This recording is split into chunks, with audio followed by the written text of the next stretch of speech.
Hey, 10-minute daily reality check. We got Alexander Miller back, and Yo. John, Andy, Keegan, Rooney in the house. Yo, what's up? You know, Happy day. Happy day. Talking about happy days, man. Yeah. Favorite episode of all times. My favorite episode is, I don't know. There's so many episodes like when he's jumping the shark, of course, is the one of the most famous thing. The Fonz, Richie. I think I like the early episodes with Chuck. Talked about Chuck in the past, but whatever happened to him, we still don't know, right? Those are some of the mysteries. Whatever happened. Here are the mysteries of TV when we grew up. Whatever happened to Chuck, right? Yeah. What happened to the original Mrs. Brady? What happened to Carol's husband? Because they were both widows. Yeah, whatever happened to Oliver? Whatever, cousin Oliver. What happened to Arnold Drummond's parents? Him and Willis. Yeah. All of a sudden, this uptight white guy on the Upper East Side decides to adopt two black kids from Harlem. You know what was interesting about that is that show did episodes on child molestation. And that's a rampant thing in Hollywood, and they were covering that in the 80s. Like, you remember that? Like that guy, that Dudley, which was Arnold's friend, the old guy who owned the candy store. Oh my God, Dudley. Yeah, Dudley, and he had the old guy who owned the candy store had him come take a bath with him. I remember that. Wow, right? Like, that's really, like, when you're thinking about that, that's really intense, Yeah, whatever happened, okay, there's so many things. Like, whatever happened to, God, let's see, what other shows like shaped your life? Like, were you a Dallas fan? No, I wasn't a Dallas fan, but I did love, I liked Facts of Life. Take the good, take the bad. I called them the Facts of Life. Yeah, and I loved the Alex P. Keaton. Yeah, I never was big in Alex P. Keaton. I mean, he was so talented. I mean, I got to say, he was unreal on that show. But let's talk about Alf. Alf was great. Yeah. What was the name of the father in Alf? I don't remember. I just remember Alf.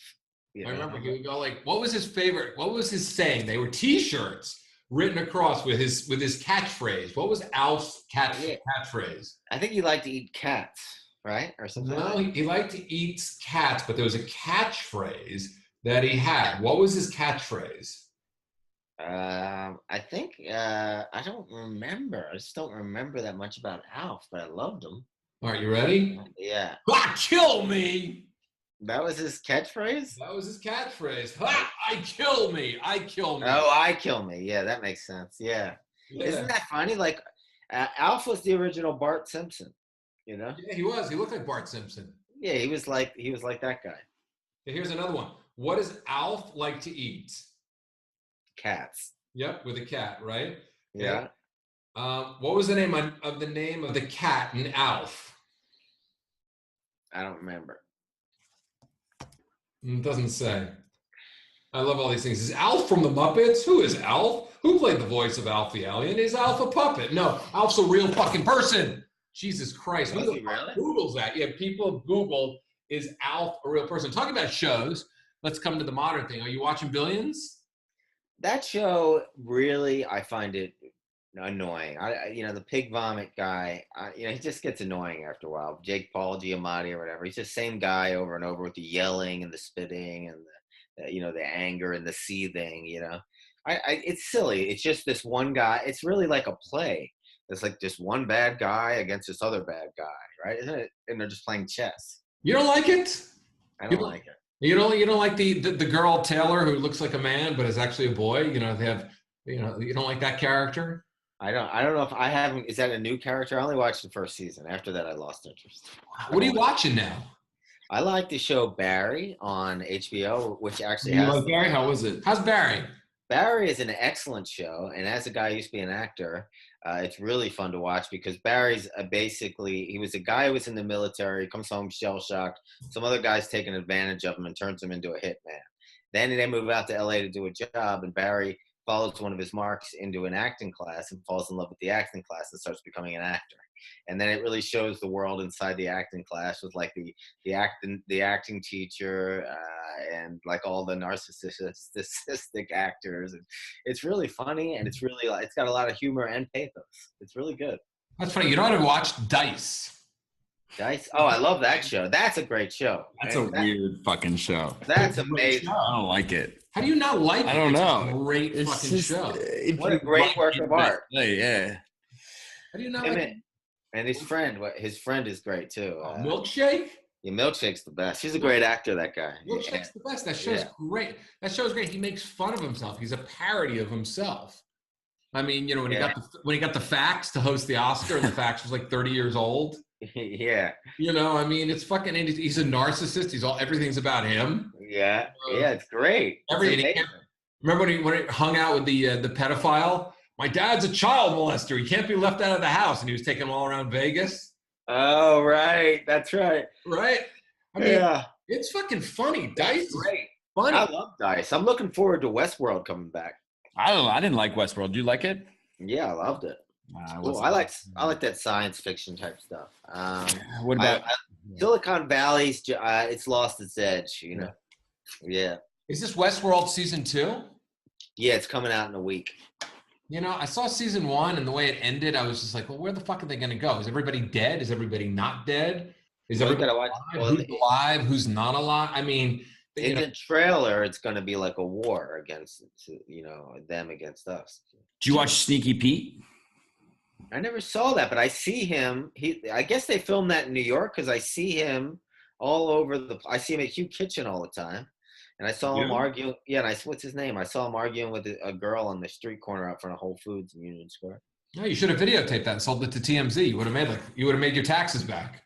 Well, maybe they were rehearsing, I mean, who knows, right? But it doesn't matter. It's all perception anyway. Isn't the whole world now about perception? It's all about how things are perceived and not how things really are. Yeah, we could have crucified him because he was talking to a girl with his voice raised. He could have been done for life.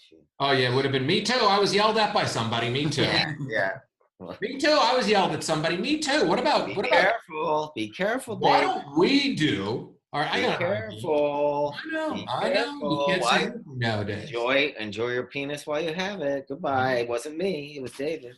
Why can't we do something? How about men that dated narcissistic women, and we can do pound me too? I had a narcissistic girlfriend too. I mean, why? I don't. John, the public shaming, and I'm not gonna. Like I said, some of it is good, some of it is great for awareness, but everybody feels like they can shame people. Did I tell you, I went to, I didn't talk to you about this, okay? You get a kick out of it. I talked about this on the podcast last week. I went to one of the foot massage places that I take you to in LA. And there were 2 women there with their kids acting like nobody else was in the place. The kids were running around. One kid took a shit outside the fucking store. And they were laughing, You took a shit outside the store? Took a shit outside the store. Like, they were for laughing. real? Oh, yeah. And then finally I just said, this is like a place of business. And I said, these are nice people. They're hardworking, and they're not going to tell you to shut up. So I'm telling you to shut the fuck up. So you know what the woman said? Fuck you. Fuck you. I go, what gutter are you from? She goes, Newport Beach. And I'm thinking like, I thought about money doesn't buy you class, and everybody feels like they can mouth off to everybody. There's no respect anymore. There's no fear anymore. In that Bill Burr thing, I was quoting that Bill Burr, that great fucking Bill Burr comedy thing with the little woman going, right? Oh, yeah. There's just a lack of respect for people nowadays. How many times? It's terrible. Well, this is the thing. It's like there's a group of people. I don't like to call people left or right, but there's a whole group of people who are like, I hate Donald Trump, and because they feel that this is the disgusting problem with the victim mindset, because they claim they're the victim of him or the way he talks or that he said something about grabbing the pussy or whatever. Then instead, they now can literally act like a terrorist, and they can say and do whatever they want because they're the victim. And then it just start blur. I mean, and there's no what do you call it? Civility. There's none of that. You tell me if this is right or wrong. I mean, I'm walking down the street the other day through Soho on a weekend when it's busy out. There's a guy with a sign, and he starts saying, "Hey, do you like niggers? do you like niggers? And he's saying it in my face, like attacking me and he's attacking all white people as they walk by. Now it's like, and they just put their head down, like, oh, we're supposed to take that because he's black, and he thinks he's, and in his point of view, because I stopped and talked to him. Of course you did. His point of view. Well, you know what he did? I ignored him, and then he said something about my hat. You know, he said, "Hey, your hat looks like a condom on your head," right? And I thought if someone said that to somebody in Philadelphia, they'd end up on the ground. You know what I mean? Because we're in this whitewashed neighborhood. When I mean whitewash is interesting, but in this clean, gentrified neighborhood, he can just spout out at people, you know? And that's his plan. And I just turned to him. I said, "Do you know who the fuck you're talking to, man?" And then I said, "Why do you think you can talk to me like that?" He goes, "You owe me reparations." And this is a young guy, so it's not a mentally ill homeless guy. This was just some young guy who fully believed that he was a victim, and therefore he was a victim of anyone who was white. And, without getting into it too much, I felt, I was thinking I was about to get sucked into some negative vortex. And then I just said, "So you're harassing people because of the color of their skin?" And he said, "Yes, I am." I said, you're harassing white people because of the color of their skin?" He goes, "Yes, I am. My great-great-grandmother was raped by a white man." Right? It was like, you know what I mean? Like, first of all, I'm 100% Irish. So if you want to talk about fucking getting raped in history, let's get, but I didn't go into it, right? So, and who knows what's real. So the next thing is he says that. So I said, "You're basically racist against white people."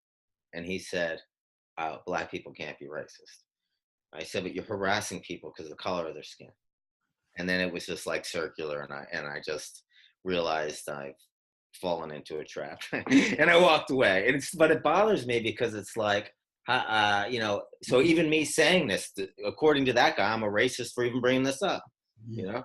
Like, I'm not going to be attacked on the street in my neighborhood when I'm walking by because this fucking guy thinks he's a victim of anyone who's not, basically anyone who's not him.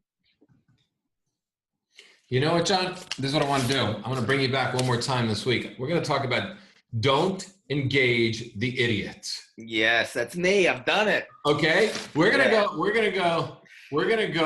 go talk about that tomorrow. We're going to talk about don't engage the idiot, because that's a really fucking important thing, because we're doing it all day long.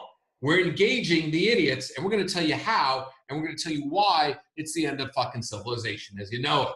So tune in tomorrow on the 10-Minute Daily Reality Check.